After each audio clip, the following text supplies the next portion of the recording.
چې کله په دریاب باندې پوری وزي فرعون ور پسې راغی د فرعون لخر الله ته وی الله مخې ته دریاب د شاته فرعون د سوکم الله ورته وی په دې کونټه د دریاب له یو ټس ورکا عقل خوې چې دریاب لټس مو ورکوا کونټه او چته کو د فرعون د سر له روبره کونټه خو به دشمن لرا بره ک دریاب ل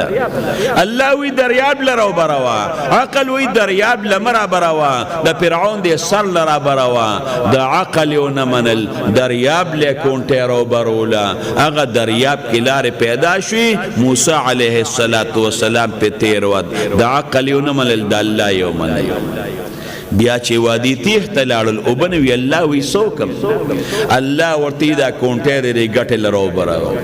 عقل خوې چې ګټه لمرا بروا کونټه کې غشلی هغه په دې زمکه وا چې زمکه کې غارو شي چې وبته روزي عقل وی زمکه پیوا الله وی ګټه لرو بروا عقل خوې کې ګټه لرا بره کونټه ماتيږي د عقل یو نمنل او د لیو منل چې ګټه لرو برو لو کانیلا دا غینو بروا نشو پیغمبرانو عقل ته نه کتلې سچ الله ویلي بس هغه ته کتلې دي رونو من به تاسو د الله د حکم په مقابله کې به عقل نالو بس